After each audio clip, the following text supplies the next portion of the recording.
Atong oras alas 9:49 na sa gabi mga higala. Yung higala Benji Talisik.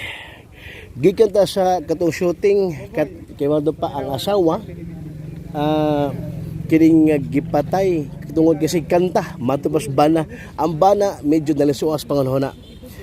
Mga kaisulan nindot kayo ang Cebu City. Makita nimo ang ambience sa Cebu City ag ubos ka ba sa Cebu City mga kaisulan mga higala mga bay. O niya, gikita sa shooting, diyan po sa kani bypass operation sa mga personnel sa operatiba sa City Drug Enforcement Unit sa Cebu City Police Office o City Intelligence Unit, CIU, sa Cebu City Police Office sa papangun ni Police Major Jonathan Taneo o Police Lieutenant Colonel Randy Caballas in the supervision of Police Colonel Josepino Ligan, ang ato City Director sa Dagben Sugbo.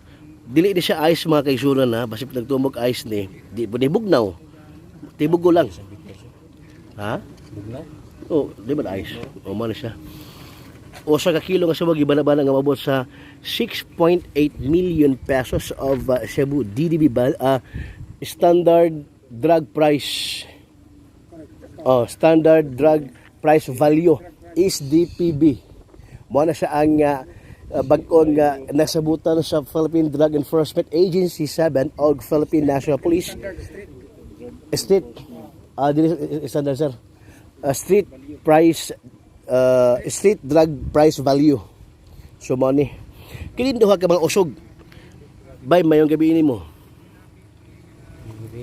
kus gantingo kay bulibig gamay kisa pangani mo Ryan ha Ryan Rabanes ha Rabanes. Ay, nagkasukwan. Nag-interview naman ko.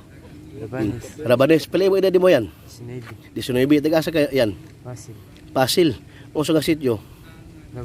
Lawis. Ni komi ka ito nalagpag ko ito, no? Oh, sige ito. O sa man ni, Blay? Ari, yan. O sa man ni sa pamagi ani mo?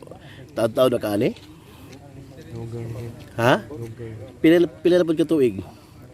Pila na ka tuig? Ha? Ha? Upat ka tuig? Kasi pila komisyon ni mo ani? Ha? Pila? Lagi, kusigi mo tigo kaya dito magdungog.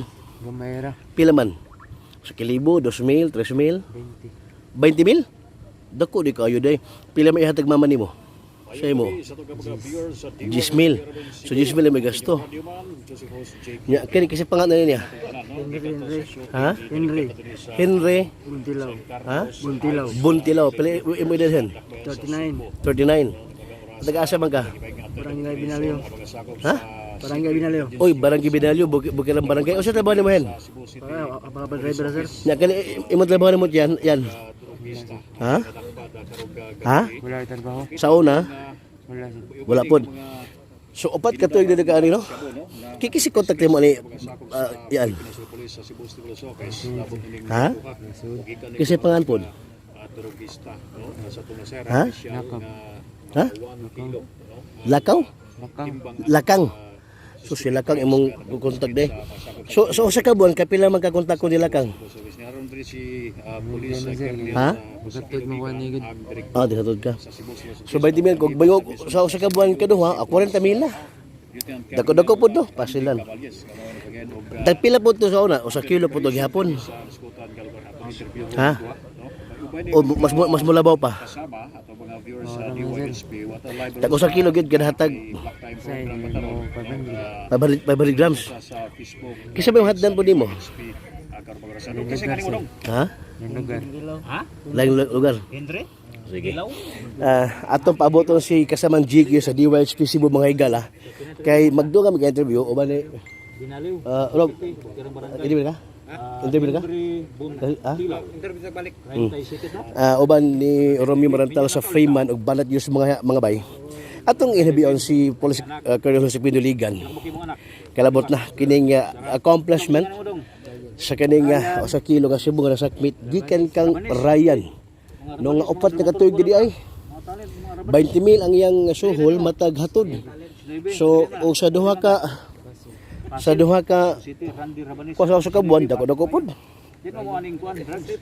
Unya ato pong hinabion ang Kalabot sa curfew kay sugod man ang curfew alas 10 sa gabi hangtod alas 4 sa kadlawon og ang kanini ang Laker ban nga gibagawas nga kamanduan og executive order ni Cebu City acting mayor Michael Rama nga usa ka buwan nga malagi yung mga usa ka buwan nga malutas nga di mo inom kay liquor ban man looy ka tong hinginom nakita ang bag ninyo ay magpundo mo ka ng botelya sa beer nga way sold botagin yung juice para mura pog beer ba pag inom beer lang tan-awon pero juice day soda ay oh o badakpan lagi badakpan kay mana yung pula sa tilawis yung juice man eh ba sa Subo. So kanang inyo nakita mga kasama mauna ang mga na-confiscate no sa tugabaga otoridad Si Jico na. sa CIO og Cebu City Police Office and Enforcement Unit kana murag bitsin murag asin. No, di ba nato ni determine kay equivalent sa crime laboratory. mabuwag lang No? okay Mo ni mo ingon so buwag nga interview no atong interview sa police colonel sa Pinuligan gikan diri sa may San Carlos Heights sa Barangay Kiyot under the leadership of Kapitan Frances Espares Ginhawa del Pin. Benjo Talisig sa Health TV Cebu may gabi mga higala.